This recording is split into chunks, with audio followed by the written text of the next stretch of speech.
A day in my life as small content creator na taga Calamansi. And hi guys, it's me again, Mariel. And for today's video, mag-add today ta karon sa Mr. DIY og ubani ko ninyo. Paos pa day ko guys for today's video, maong anya kung tingog. Sige na kog suklay sa kong buhok dara guys, kay wala jud day suklay. So karon guys, nagkasakay na tagsikad, kauban nato si Manilyn ug si Marilo og si Jai. Diri day miniagi guys sa Kalye Patay. So Kalye Patay lang ng pangalan dira guys, pero buhi ng mga tao dira. Fast forward guys, doon lang man ang Mr. DIY diri, so naabot na dayon mi diri. So pag naog na mo diri guys, so nagpa-video dayon ko dira kay Manilyn para mapuslan po na akong mga banghod oy char. So videographer lang jud ang kulang sa ato guys, kailan tawa mag-video kurog kayong kamot liwat sa ate. So gipalibot-libot pa na mo dirang videographer guys para mag-effort po siya gamay ubos sa sayo si Mini.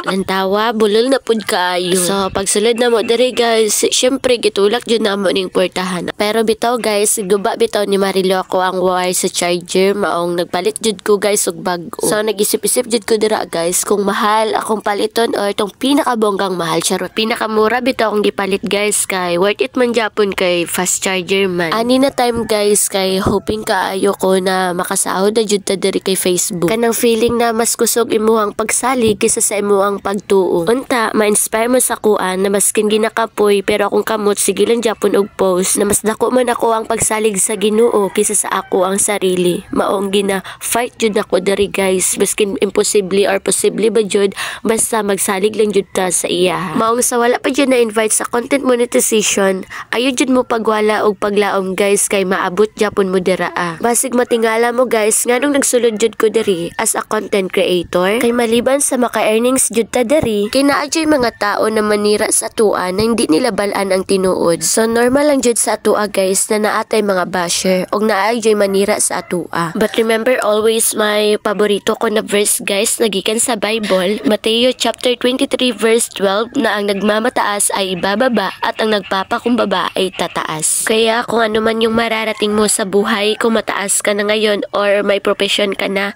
be humble jud always guys. Og nanapod ko sa stage guys na baskin unsa man ang ingon sa tuwa sa tao, mas kilala nato ato ang sarili ug mas kilala ta sa Ginoo. Maong ikaw kung gusto nimo mag-vlog, so pag-vlog na jud guys, kay may kwarta ta diri kay Facebook. Pero dili na dali guys, kay tanan na ajoy process og dili jud ta magpa-pressure na maka-income jud dayon ta diri kay budlay jud. Nakita ganin ako diri guys o ang alkansya, pero hanggang karon wa jud ko ipon kay gasto man. Pero mag-comment mo guys kung gusto nyo mag first sahod reveal or mamoy mga pangutana guys, pwede nyo mag-comment kay atong tubagon. So as a first timer jud guys na makasahod diri kay Facebook, dili jud siya dako, dili po siya gamay, og lipay kaayo ko guys kay kuan, kay worth it kaayo ako ang gipaghirapan diri sa iyaha. Pero dili bitaw ni tungod sa kuha guys, kay tungod jud ni sa kuang pag-ampo. So always jud ko prayer guys, og naabot na jud ako ang mga sign, og thank you Lord. Maong sa mga napay pangutana guys or curious about diri sa Facebook, so mag-comment mo guys, kay ato jud nang tubagon guys,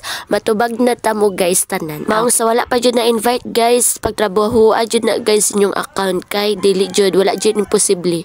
Basta magtuo lang jud japon ta sa iyaha jud guys, iyaha jud. Pagawas tay na mo diri sa Mr. DIY guys, kay giulan day mi diri og naa diri pangit ay pangit.